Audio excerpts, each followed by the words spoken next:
Well, hello everybody, and welcome to today's Germination Retail Roundtable webinar. My name is Mark Zinkowitz, and I serve as editor of Germination, and today I'm happy to be your host. Today's theme is honing your lobbying skills, or how to make your voice heard during election season. We'll hear from three experts who will offer some knowledge and a little advice on how we as an industry can advocate for ourselves during a time when it seems like 30 million Canadians are all speaking at once. First, I'd like to thank our sponsors, 2020 Seed Labs, Canterra Seeds, and SeCan for their support. We'll be doing some tweeting during the webinar. I encourage you to engage with us on Twitter by following the hashtag #SeedRetail as we go along. Just a quick note to say that this webinar is being recorded and will be made available at germination.ca following the event.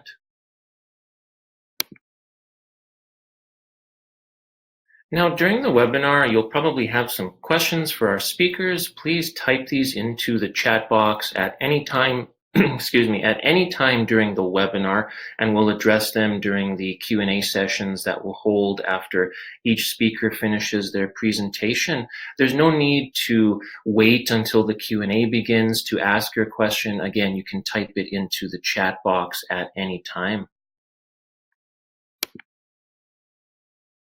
Now, you're all familiar with this image, of course. That's Parliament Hill in Ottawa. The 2019 federal election is scheduled to take place on or before October 21. As we wait for it to be officially called, or for the writ to drop, so to speak, it's good to have a refresher on how you, as a member of the seed industry, can be a good advocate and really ensure that you get your message across effectively. Now, the word advocate or advocacy is a term that's frequently used, especially on social media, and simply means that as a member of the seed industry, that we really need to tell our story, whether it's by engaging on social media or face to face with members of the public, and also with government officials and people running for elected office.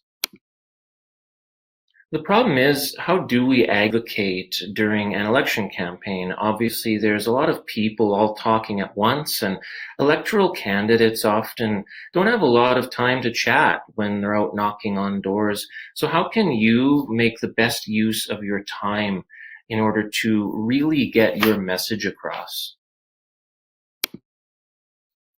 Our first speaker is Scott Horner. As General Manager of High-Tech Production in Alberta, Scott has a lot of experience in this area. He holds a Bachelor of Science in Agriculture from the University of Saskatchewan and is a professional agrologist. He's an active leader, currently serving as President of the Seed Association of the Americas, and he also served as Canadian Seed Trade Association President as well. We're going to have a little conversation with Scott and find out how he handles dealing with government officials and others in the government sphere as someone who works in the seed industry. Welcome, Scott, and thank you for joining us today, sir. Thank you, Mark. Glad to be here with you. Scott, I want to start off by giving our audience just a little snapshot of who you are and your experience working with government officials, politicians, etc. Can you describe that for us a little bit? Sure, Mark. In the last 10 years, I've had some great experiences working with government officials, both through the Seed Association work that I've been involved in at CSTA and also the Seed Association of the Americas. And also through our business operations at High-Tech. We've been active working with both politicians and regulatory officials at CFIA, Health Canada, and SAG and Chile. So I've had some domestic and international experience on a provincial and national basis. When I was with the board of the CSTA, we routinely met with local MPs, both provincial and federal ag ministers, as well as their staff, in an effort to help promote the interests of the seed industry. And through that, I've developed a great deal of respect for government officials, and I think this is really important when it comes to interacting with them. Regardless of their motivation, they've committed their time and career to public service. And when we're successful, they have the power to aid, enable, and support industry. And when we're not successful, they have the power to challenge, hinder, and sometimes obstruct our efforts. I've learned that what is absolutely critical is to engage and build positive relationships and build trust, regardless of the individual's political affiliation or their attitude towards industry. We can't get anywhere without a relationship and trust. That's true, and I can't imagine how many challenges you've had in that respect, building that trust and what hard work it must be. What are the main challenges you've had in working with government politicians and getting your point across to them? You know, when I look back, I really think that one of the main challenges is getting their attention. Getting the time and the mind space to properly demonstrate to them the significance of our ask. And, having the time and the ability to demonstrate the mutual benefit of the initiative we're advocating for is really the challenge. Whether it's intellectual property protection and the support for plant breeding through royalty collection that helps Canada meet its productivity goals, the value capture activities we're undertaking today, or modernization of the regulatory systems that help reduce costs and increase investment and support innovation. Getting their attention with the time necessary to connect the dots for them on how important our initiatives are for individual companies, the industry and Canadian productivity in general. This is really the key. So anything we can do to engage on a regular basis, to make sure we're a familiar face and enable those conversations so that we can, build up from a base and create some knowledge and some capacity with them is really important.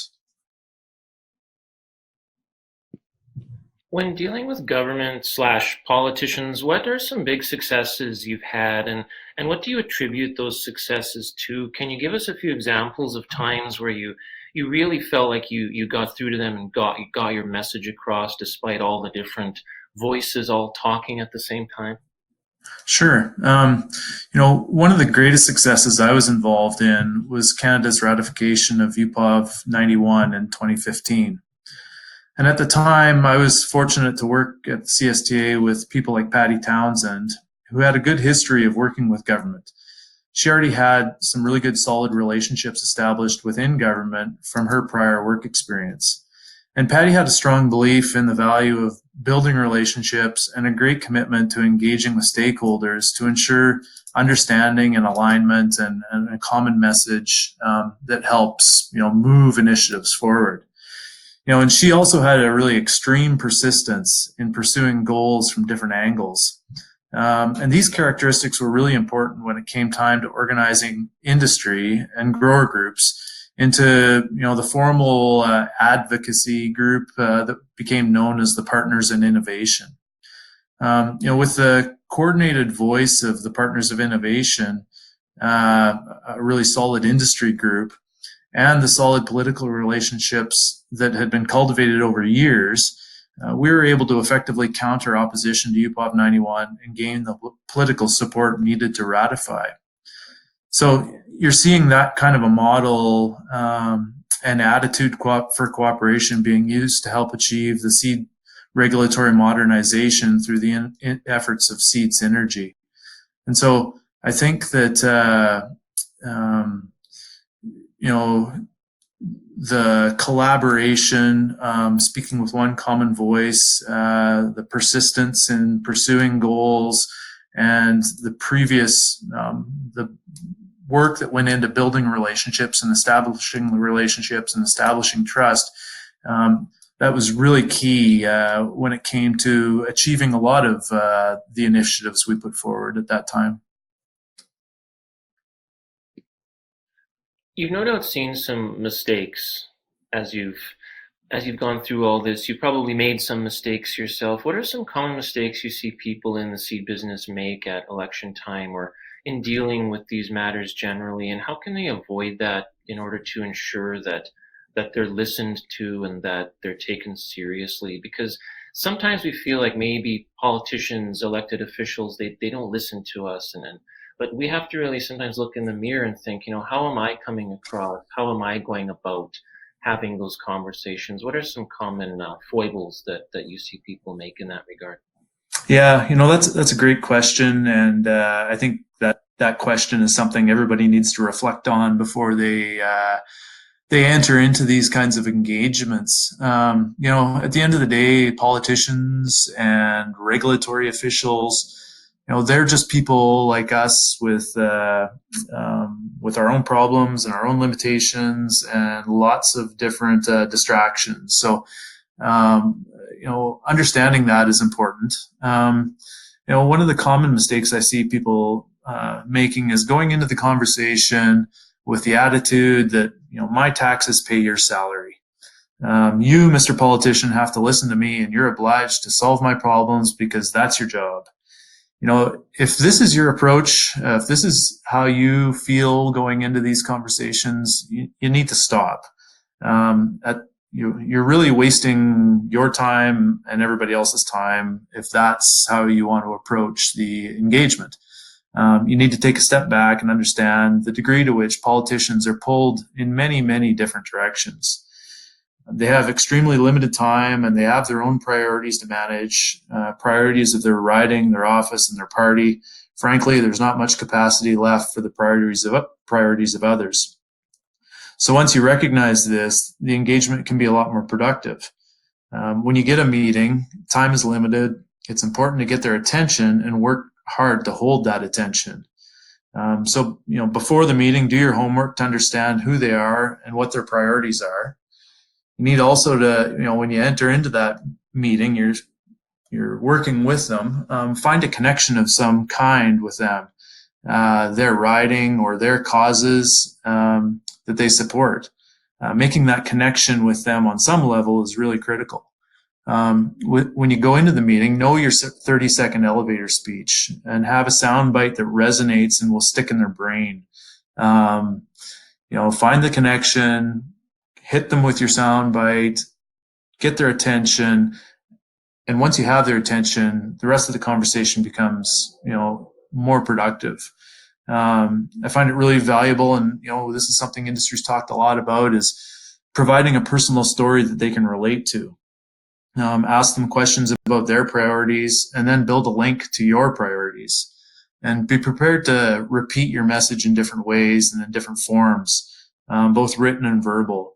It's really important when you have these one-off meetings, whether it's with staff, regulatory officials or politicians and their staff, it's important to leave them with a written summary. And that's really important because the staff are more likely to read that material and follow up with you after the fact. And often other mistakes that are made are people ignore the staff in the room. They pose all their questions to the minister or the MP or the MLA, and they ignore the staff. And at the end of the day, often it's the staff members who have the greatest influence in where your ask might go.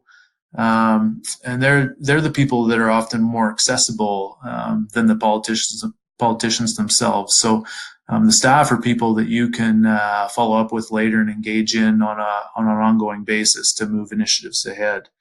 But most importantly, you're there to build a relationship. Wars aren't won with any single battle. And so it's a long-term kind of approach and kind of game. From this long-term kind of perspective, I can give you an example. The European Seed Association has recently undertaken a communication initiative to both politicians and public. That's a perfect example of this kind of approach. They're linking the value of new breeding techniques and plant breeding innovation. So their priorities, they're linking those priorities to priorities of society and of politicians around climate change and food security and sustainability. And they're making that link with concrete examples. And I think they're gaining some traction, as difficult as it might be to see that in the political discourse that comes out of Europe now. But I encourage you, if you're on Twitter and you don't follow the European Seed Association, check them out at ESA_Euroseeds to see how they're approaching this conversation. Do you feel it's getting easier or harder for people to communicate to government and people running for office, and why? Well, I think it's getting easier to communicate, but harder to influence. So it's easier today to communicate with government or associations or individuals through social media, but harder to influence because there's so much more noise. There's more individuals and associations lobbying them through social media and through traditional platforms. And it seems there's been a proliferation of well-funded professional lobbyists who, make it their job to clutter the system and engage in contradictory dialogue and generally compete for the limited time, attention, and resources that our elected officials and regulatory officials have. So yeah, I think we need to be a little more creative and frankly invest more time and energy in and work harder to communicate and to influence. Scott, you engage on Twitter. What are some strategies you use to ensure you have good, productive conversations on what can sometimes be a thorny communications platform? Yeah, I'm certainly a long ways from being the best social media communicator. And I think Lauren and Dennis are probably better able to give the Cole's notes on the do's and don'ts of social media. But there's a few basic rules that I kind of hold myself to. I keep Twitter messages simple and succinct, and always try to approach from a positive perspective, regardless of what it is I'm commenting on or trying to engage on or promote. I always try to provide links to factual information and avoid posting opinion. I think oftentimes when people get in trouble, it's uninformed or poorly positioned opinion that can get taken out of context and positioned in a bad way. And I try to tag subject matter experts who are better able to carry the ball if a debate does break out. So yeah, those are some of the things that I try to do to have a positive influence. Yeah, well, and that's what it's all about, right? Is having that constructive and positive influence. Well, thanks so much for your time, Scott. We'll take a couple quick questions for Scott. Again, feel free to type your question into the chat box. Scott, I have a question about politics, and this isn't a political webinar, but can you give us just a couple insights on how you engage with someone who maybe you disagree with politically? How do you find common ground with that person?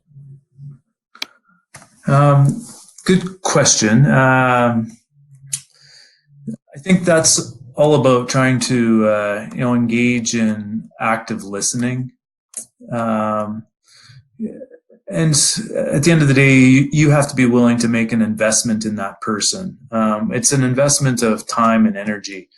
And so, as I said, initiating an engagement of active listening, ask them questions about who they are and what's important to them, find out what's really behind their objections, and empathize with them. Then provide them with your personal story, and provide them with connections to other individuals or organizations who can also provide a balanced dialogue. I think it's important to remember that Rome wasn't built in a day. Political and regulatory influence, it's a long-term sport. And we as individuals, we have our own ability to influence, and we have to engage and do everything we can to build a professional, trustworthy reputation for ourselves, for our companies, and for our industry. And that's really, if you're successful in building that reputation, that's the platform that'll pay off again and again over time on multiple different issues and items. One final question before we move on to our second speaker of the day. Scott, how do you educate people about what you do without coming across as lecturing them? Like that can be difficult sometimes. Is how do you educate the public, consumers, etc., without seeming like you're talking down to them? Yeah, a great question. That's really so important. Nothing shuts down dialogue and communication quicker than somebody feeling like you're telling them what they should think. And this has been the topic, I think, of discussion at countless ag industry meetings over the last 5 years. It's one of the core questions behind all good advocacy efforts today. From my perspective, most importantly, you need to tell your story, make it personal, describe how the issue you're standing behind affects you personally, your family, your community, and then listen. If you're receiving objections, dig in and find out what's really behind those objections. Is it a mistrust of technology, of big business, of agriculture? Try to find out what's behind that mistrust. I remember a meeting we had with an ag minister who we were having trouble connecting with and getting his buy-in on the value of certified seed. And through some discussion and active listening, we found out that his father had had a bad experience with a certified seed lot like 40 years ago. And we talked about the situation and we empathized with him. And just that one discovery and that little bit of dialogue went a long way to helping him get over an issue that he maybe didn't even realize was the source of the issue, and ultimately building trust and evolving and further developing that relationship.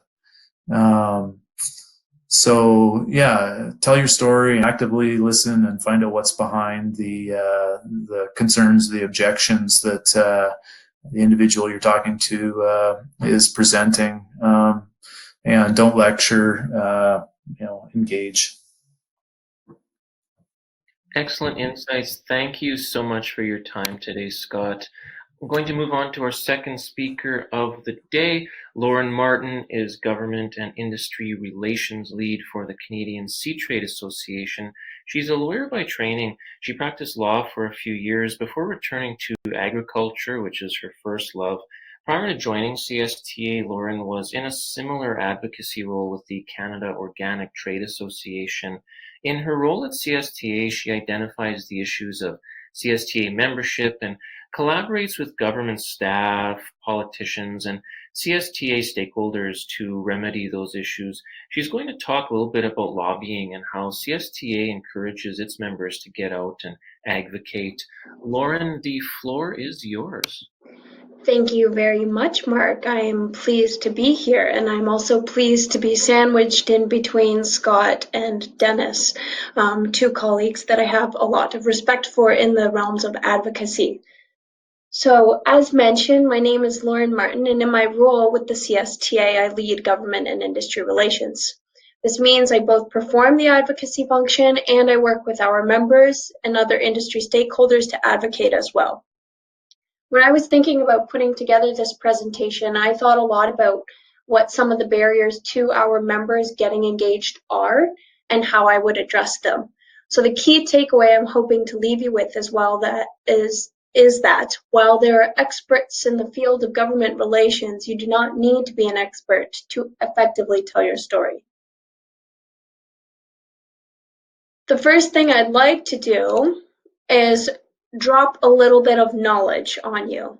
This knowledge will hopefully have you feeling better equipped to be your own advocate. And then from there, what I'd like to do is I'd like to discuss some of the advocacy and strategy tools we use here at CSTA. Because the name of my game today is simplicity, I've broken down what you do need to know into a who, what, when, where, why format.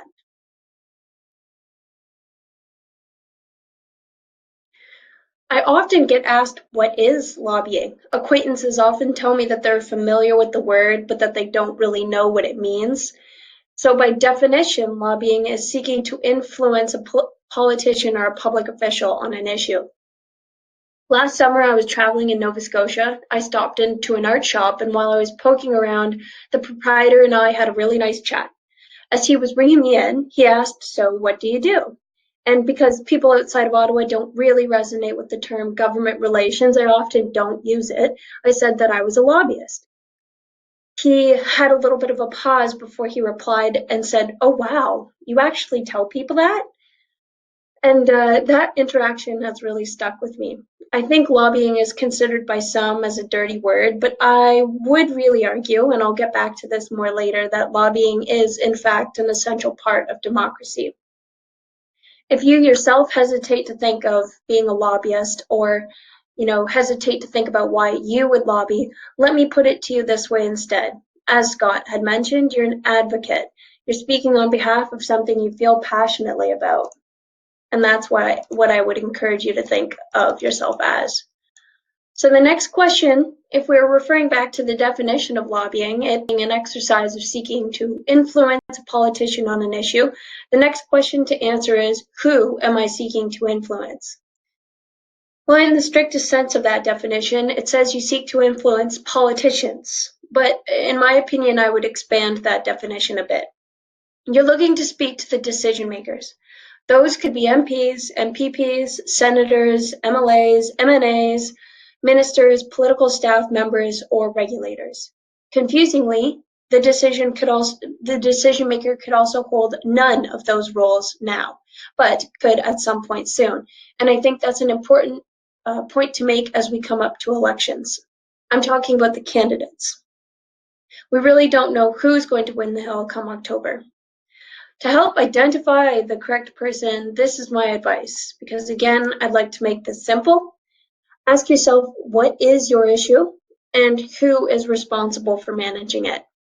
There's probably a few people responsible for your issue, but my advice is to identify the person that is closest to you. So for example, if you're having a trade issue, who do you know might be responsible for that? Is it someone you work with at the CFIA, the Canadian Food Inspection Agency? Is it a minister you might see on the news? Start with the person you know. They ultimately might not be the right person you need to speak to, but you have to start somewhere. And again, my point is with being your own advocate, isn't inaccessible. You, your mother, your kids, really anyone can do it. It's about being engaged and putting in the effort. Don't let the question of, oh, but I don't know who to talk to, stop you. And as well, the question of when or where shouldn't stop you either. The image I have on the slide is of the Federal House of Commons sitting calendar. It demonstrates when federal MPs are going to be in Ottawa, and that's depicted by the green shading. And it also depicts when they'll be home in their home riding, as shown in white. Scott talked about, getting into the mind of an MP or the person you're meeting with, and I think that's a really good point to make. When I started working in politics, one of the things that struck me and continues to do so is that MPs are really splitting up their time in half. They're half in Ottawa and half at home. And for any of you who feel like me that managing just one household, just one life is quite a bit of work, imagine splitting that time in half. This calendar does also demonstrate when politicians might be more accessible to you in your home ridings. Like, for example, right now, the Federal House of Commons is on its summer recess, and the rumor is, despite what the calendar depicts, that Trudeau may not call MPs back before the October election. This means that they are accessible to you in their home ridings from now until maybe October 21st. So as well, while MPs are professional meeting takers and always willing to make time for their constituents, they should, in theory, be even more eager as they look down to lock down the votes. Every provincial legislature has a similar sitting calendar as well, as does the Senate. And I would encourage you, if you have the time, to check out the House of Commons, the Senate of Canada, or your provincial legislature's website. There's a ton of information available on there, way more information than we would have time to go through in this session. Uh, and it also has contact information for every elected politician that you could think of wanting to speak to. So now the why advocate and why lobby really ties all these pieces of information together. First of all, you vote, so you have the power. You work for a company, or you own a company that pays taxes, so you have the power. It's a democracy, so you have the power. And while Scott's message of not coming in entitled to be listened to is extremely good advice, I think one of the things that I come across a lot in sort of my role as of encouraging other people to advocate is that I don't hear, or people think that they don't have anything to say, that their story isn't important enough to be told, so, or somebody could say it better, so they don't do it. And the other thing that I hear is that people don't think they have the specialized knowledge it takes to have these meetings or conversations. And again, what I'd like to do is, empower our members and empower the listeners here. Is for you to think that you do have the special qualities that it takes to tell your own story. So, as well, I mentioned that there are many decision makers, and I'd re-emphasize that because the process of making those laws, regulations, policies that affect your business, that's a complex process, and it involves bureaucrats, regulators, MPs, senators, you name it. I'm not sure if any of you remember the Schoolhouse Rock educational videos, or if that was just something that I saw because I was very close to an American border growing up, but they were educational videos that were on television, and there was one that was called I'm Just a Bill. I'd encourage you to Google it. You can find it on YouTube, and it's only 3 minutes long. It's entertaining in a very nostalgic sort of way.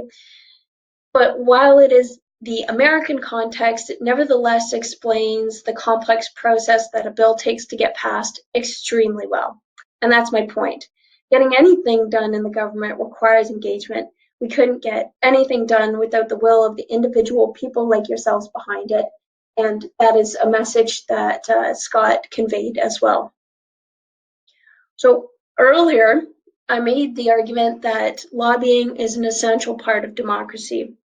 And I say it here again because this is, the elaboration of my argument is because laws, regulations, policies, they can't be made in a vacuum.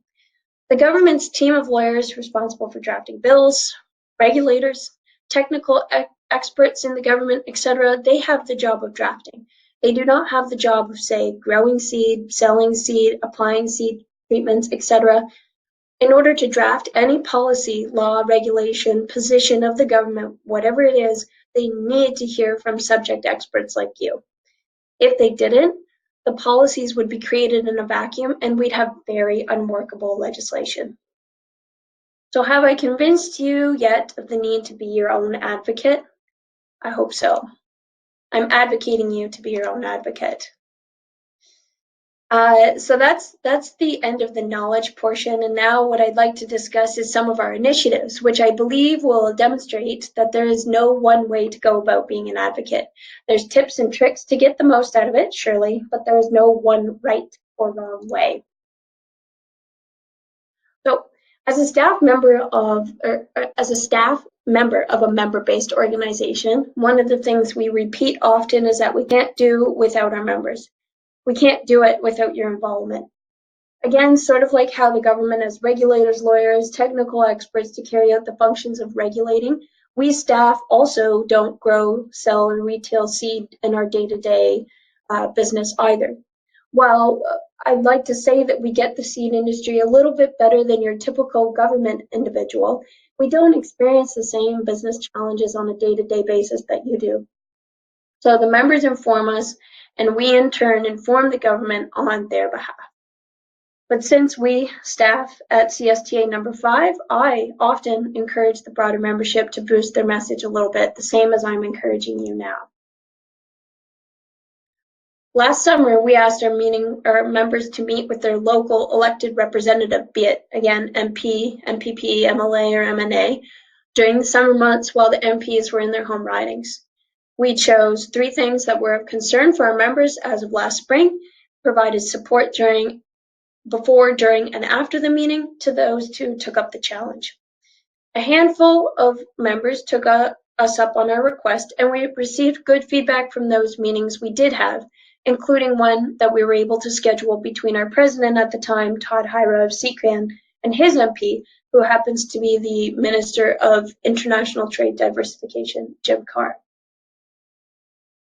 So we asked our members to do the same thing this year, and we are hoping to have a larger percentage of our membership participate. We are expecting, or at least I'm optimistic, of the higher level of interest as it's an election year, meaning that there's both elected officials and potential candidates to meet with. And as well, our members have been in tune this past year with many of the seed regulatory changes that are ongoing or are coming down the pipe. It is a very interesting time to be part of the world of seed. Another initiative that CSTA has is our Better Seed, Better Life campaign. It's a communications initiative, and it's based on materials created by the American Seed Trade Association. So it's a collaborative effort of both ASTA and CSTA. ASTA generously shared their materials with us, including the public presentation, supporting materials, and video. We took it, we updated the materials for the Canadian context, and we produced our own Better Seed, Better Life video. This set of materials is all about seed improvement or plant breeding and sharing with others how crucial these innovations are. So with this campaign, we ask our members to deliver a Better Seed, Better Life presentation to an audience, be it an audience of coworkers or their kids' classroom.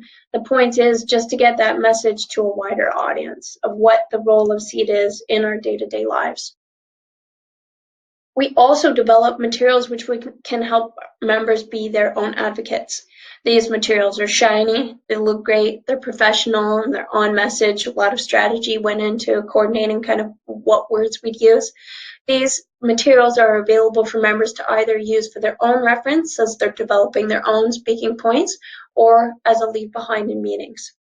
They also help us to tell a unified message which we can, and again, as I've said a couple of times, and as Scott said earlier, we can make a big impact if we work together.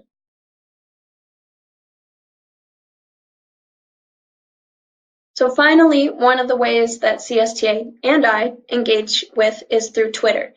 Twitter, I find, is a fantastic tool for advocacy because everyone is on it. It's the great equalizer. You can engage with people across so many divides, not just geographic or political ones. Of course, you do have to be careful, but it's a tool that I find that's very accessible.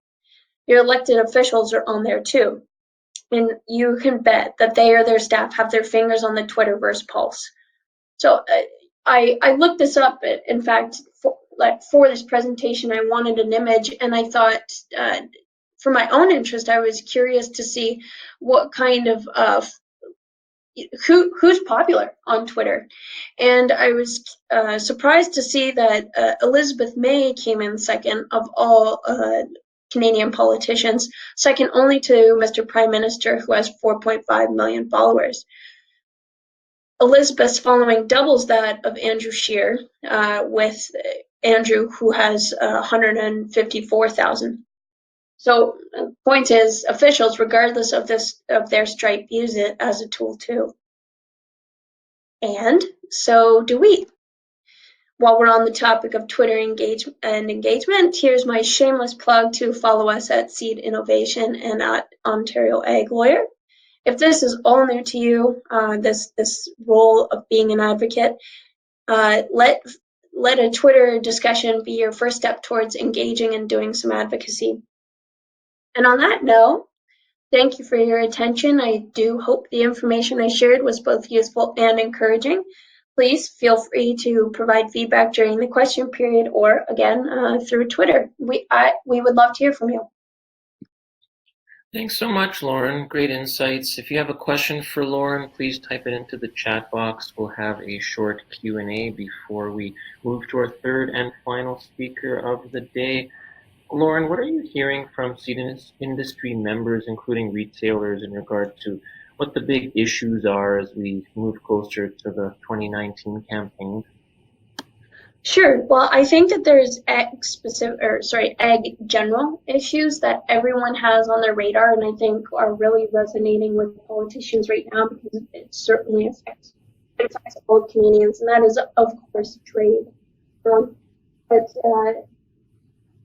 even if you and your company and your seed business, you aren't engaging in trade, there are a number of seed-specific initiatives that are top of mind, at least for us staff, and I think for the rest of the industry. And that relates to plant breeding innovation, so streamlining that plants with novel traits process. Of course, increasing investment, so the value creation question is top of mind for a lot of people. And then coming down the pipe, we have seed regulatory modernization, which is really a once in a career opportunity to open up the regulations, the Seeds Act and associated regulations, and ensure that the next generation seed system is something that works for the next 20 to 30, 40, 50 years. Thank you so much for your time today, Lauren, and thank you to our audience for spending your lunch hour with us. We're going to move to our third and final speaker of the day today. Last but not least, we will hear from Dennis Proust. He's Vice President, Government Affairs for CropLife Canada. He has 30 years of experience in government relations and public affairs. He spent 5 years working on Parliament Hill, including 3 years in the PMO. He served on the board of directors of the Government Relations Institute of Canada for 6 years, and he's been recognized by the Hill Times as one of the top 100 lobbyists in Ottawa. Dennis is going to talk about lobbying in the 21st century and some of the unique challenges we face in advocating. Dennis, the floor is yours. Well, thank you very much, Mark. Appreciate that. It's excuse me, it's a little tough to follow two great speakers like that. They hit a lot of great points. I'll try to hit maybe a couple of the ones that they didn't, but they covered a lot of great ground. I think it's really important. I always put up first the slide of who our members are, and I think those are a lot of names and a lot of logos that folks here on the webinar will recognize. I think it's really important to know what kind of environment that we're in right now as we're looking at that. And as you'll see, I call this the fracturing of traditional media and the growth of fake news. If you're old enough to remember the Schoolhouse Rock video Lauren referenced, and I tell you, I'm a lot older than she is, and I certainly remember it. The environment that we're in is very different. Traditional media has been completely decimated. The carnage is such on Parliament Hill. It was very difficult to find a space in the hot room, which was where the press gallery did their work on the Hill. Trust me, that's a very empty place now, because it used to be that every major newspaper in the country had a person here in Ottawa. Well, obviously those days are long gone. Those old models of delivering consuming news have been turned completely upside down. The biggest example would be the 6 o'clock news. Used to be on local news was the 400-pound gorilla of local media. Well, that's gone now. Those ratings are gone. They can't charge the big advertising money for that anymore. It's finished. What's the new model? Well, it's very niche, customized online news, and it's delivered 24 hours a day, 7 days a week in rapid fire. I mean, it's almost exhausting, right, how much news there is, coming at you. An element of that, obviously, is that fake news stories are rampant with little to no fact checking. And, probably almost everybody here, has been caught by a fake news story, be it on Twitter, be it on Facebook, something that the outrage of the week turns out wasn't true. Boy, those are all over the place now. It's prompted a lot of cynicism. I guess the other element for us that we're certainly very well aware of here is that activist groups can deliver their messages now, and they do data mining very cheaply and very efficiently via social media. And, people can rail about that, celebrate that. I mean, that just is what it is. So, I mean, that's the environment that we're operating in now. Let's flip to the next slide. We have three critical policy issues that I think where we have an opportunity to go take some messaging forward here to candidates and have them appreciate where the industry is coming from. We think these are issues that pertain to everybody in ag. Our members, our stakeholders, everybody who has a stake in this. Sustainability being the biggest one. And you see the points that are there. Pesticides and plant biotech are increasing both the quality and quantity of the food farmers grow by protecting crops from insects, weeds, and diseases. That's a statement that's kind of a given to us. It won't necessarily be a given to all candidates. They help farmers do their job more sustainably, not only by decreasing their environmental footprint, but by helping improve the quality of the land they use. Today, we're growing more crops on less land than ever before, using less water inputs per acre than ever before. Modern agriculture is part of the solution on sustainability and addressing climate change. We're on the side of the angels on the sustainability issue, and may come as a surprise to some people who may have bought into some of the myths on factory farming, whatever that is, right? I mean, it's one of those ill-defined terms, but we're on the right side of the sustainability issue, and I think we've got a great chance to go tell that story. Switching very quickly, second one, just regulatory modernization. Obviously, this is a heavily regulated industry. Everything that our members do, for instance, has to pass through either CFIA or PMRA before it goes to market. So obviously, those regulatory bodies, hold the fate of Canadian ag in their hands to a great degree. Canada has a goal of $75 billion in agri-food exports by 2025 annually. We're not going to hit that goal without regulatory modernization. We're seeing a lack of predictable regulatory decisions from PMRA, a growing lack of alignment with our global competitors. And what we're saying is that PMRA and CFIA need to recognize and embrace their role as facilitators of trade and innovation for Canadian ag in order for our sector to thrive. There was a lot of good stuff in Budget 2019 proposing a competitive lens on regulatory agencies, but we need actual meaningful action on regulatory modernization. So if you got one issue that you want to go talk to a candidate about, start with how sustainable we are, move on to why we need regulatory reform. Finally, obviously, trade. Trade is obviously an issue that everyone can unite behind.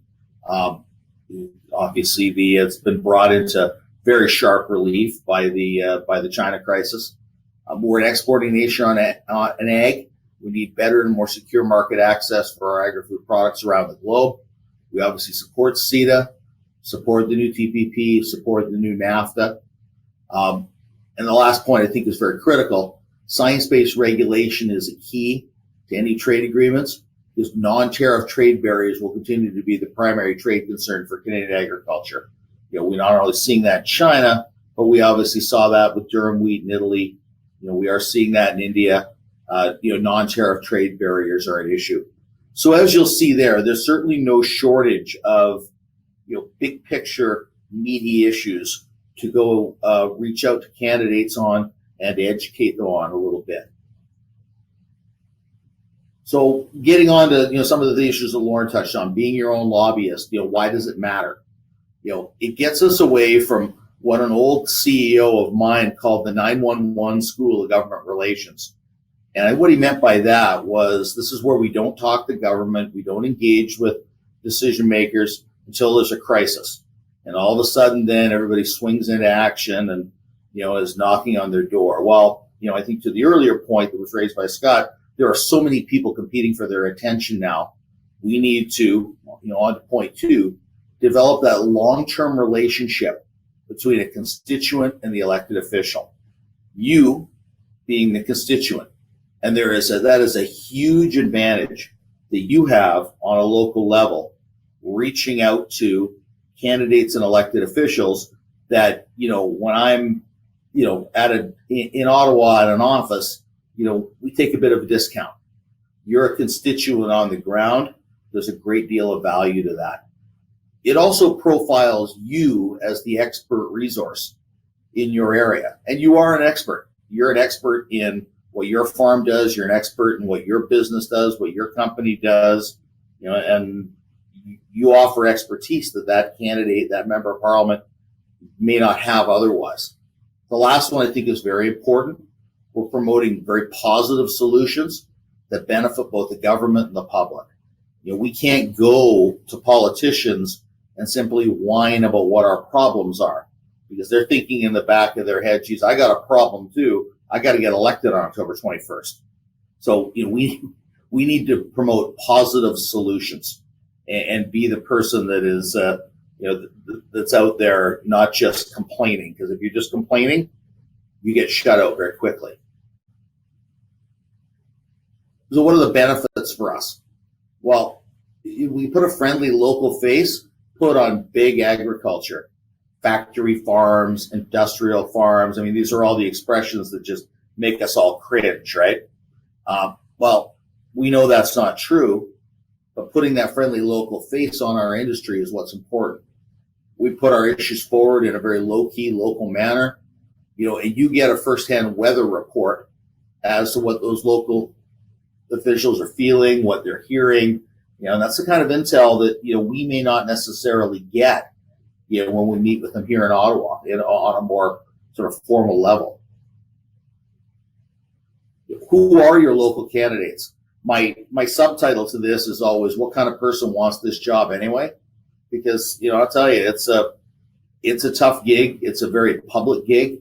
And, if you went around our boardroom table, for instance, told every one of our board members, hi, I've got a seat for you in Parliament right now. You don't even have to run for it. Here's your new job. Do you want it? I'm sure very many people would. Surprisingly few business people. Obviously, very few have a background in agriculture. That even holds true in the areas that are very strong ag. If you go look at the background of the candidates, where do they tend to come from? Well, to the next point.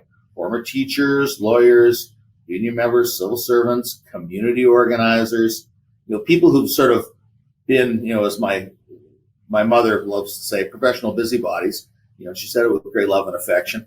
But people who are very interested in public life, those are the people who tend to run for public office. And, it's a pretty consistent pattern. And with a few very, very notable exceptions, they'll have a very limited knowledge base about agriculture or plant sciences. So I always tell our members, you can assume that they won't have very much direct knowledge of agriculture's positive impact in the lives of Canadians. They may be surprised to learn how much employment agriculture, ag, or food generates in the riding. Again, you can have people running in a riding in Regina or Calgary or Saskatoon, Edmonton, Winnipeg, what have you, who are going to be disconnected from it. And this is the part that's a little chilling, but it's a reality. They will have heard the messages from the activists already. Doesn't matter if there's only 5 of them in a riding. I promise you, they've been tweeting and emailing the candidates already. They are relentless. Well, how do we find them? And I think this is, and what do we say? Talking to constituents is their job. They are professional meeting takers. I think Lauren made that point earlier. Once they determine that you are not angry or crazy, you'll be very popular. People laugh when I say that, but they are constantly getting interactions from members of the public who are either angry with an agenda or who may be a slightly off balance. So when they run into a very well-reasoned professional person who has great information to give them about an important industry, they're going to like you a lot. You'll become a very popular person to them. So how do we go find them? Obviously, their social media page. You can send messages, check their schedule. They will all have a Facebook page. They're all going to have a presence on Twitter. They'll all have a presence on Instagram, et cetera, et cetera. And I know people who've had these back and forth relationships with politicians for a great deal of time, and they've never actually met them face to face yet. Obviously, introducing yourself at a public event. These candidates are going to be at Kiwanis Pancake Breakfast. They're going to be at Lions Club parades, et cetera, et cetera. And again, on their social media page, they'll tend to announce, where they're going to be. Attending a fundraising event. I actually think I want to spend a minute or two on this, because this is, I think, one of the most underrated areas where you can have an impact.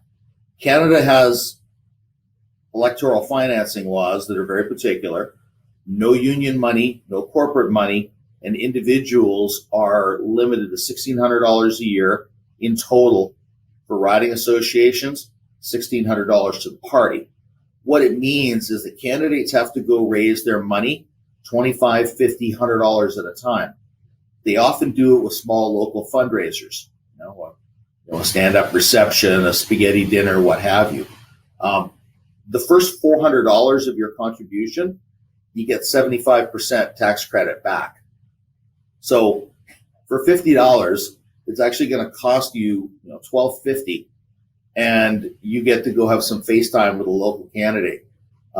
You go across the line, you go to Washington, D.C., you need to add a number of zeros to the end of that before you go get access to candidates. It's we have a very open system that way. So, buying a $50 ticket to a fundraiser, you get an amazing amount of FaceTime. It's well worth exploring. And obviously all candidates meetings. There's going to be lots of them. Some candidates don't like them very much, but they are a reality of running. What do we want to say? Well, I always tell people, keep it very informal and friendly. It's an education effort the first time out. What are the benefits of modern ag? How many jobs are created by agriculture and agri-food in the riding? Your own farm, your own company, your own business is always the best example to use, because that's the one with which you're familiar. The important tools the farmers need to do their jobs. And I think this point was raised earlier, bonus points if you've got a brochure or handout for them, in very simple point form. After that, I always tell folks we're looking for clues. What are their impressions of our industry? What are their colleagues saying about agriculture? What are the voters saying about agriculture or agri-food? And who else is lobbying them on our issues? That's always my pressure check for how busy the activists are in the area. And trust me, these folks are generally very chatty. They'll be happy to tell you these things, and I'm always looking for info. We're getting towards the end here. When our conversation concludes, we obviously thank them, give them a business card. If you can keep a few cards handy, in your purse or your wallet, that's always helpful. If you can send them, their assistant, if appropriate, a thank you note. Social media works well for this. And, if you can give the folks in your sector a quick weather report, that's always great. Hey, saw candidate X from party Y, talked about A, B, and C. He flagged this issue as a concern. Man, that stuff is invaluable. It really is. That's important stuff for us. And lastly, I say that there's three broad categories of candidates you'll run into out there. The very receptive ones, they have an agriculture or a science background. You have them at hello. But those are important people for us, because they're the ones who will really carry our message forward, and we can always count on them. Second, very receptive and friendly, but they need more information. They don't really know very much about ag. That's the majority of candidates. That's the majority of MPs we run into, are in that nice big, I call them the movable middle. And those are the ones who are very hostile to business and or modern agriculture. You're going to find very, very few of those. That's a very rare category, and you generally only find them in the, deepest, darkest major urban centers. And even at that, there aren't very many. So, in other words, don't be afraid. That's it. I wanted to blow through that quickly so we could hit some questions. There's my contact info. I'm always happy to hear from folks. If you've got a question, you've got a comment, if there's anything that we can do for you, here at Crop Life, or if you've got an observation for us, please, by all means, reach out to us. Happy to hear from you. So, Mark, there we go. Thanks so much, Dennis. Very helpful stuff. We're just going to do a quick Q&A session before we wrap up for the day. If you have a question, just type it into the chat box. Dennis, you talk a lot about activists, and this is a big topic. Is should we engage with them, and if so, how? Should we engage with activists, or is that just a dead end? What are your thoughts? You know, I think we found our time best spent here on reaching out to those folks in that movable middle. There's so many of them who don't know our story and who don't know about agriculture. And we've always said that, hey, the vast majority of Canadians, they just want safe, nutritious, affordable food for their families.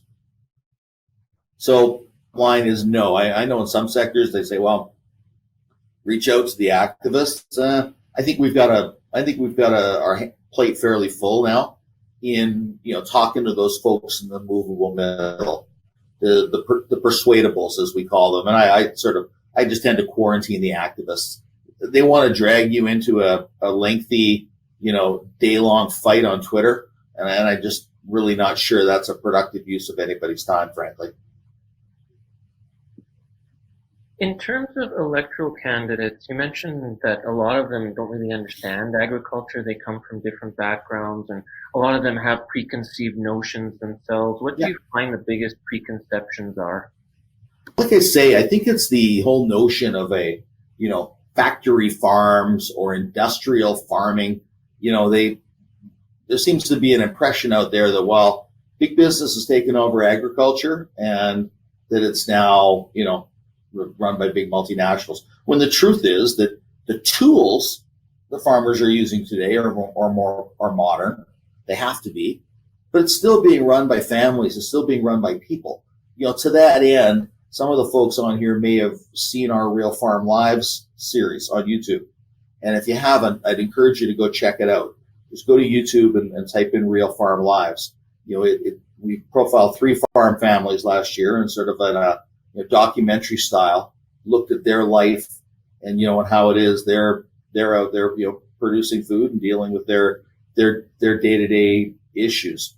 And that's what we want to do, is we want to put a local face on this and help candidates understand that it's still people and it's still families out there feeding them, and that this notion of, like I say, industrial farming or whatever phrase they want to use really isn't very accurate at all.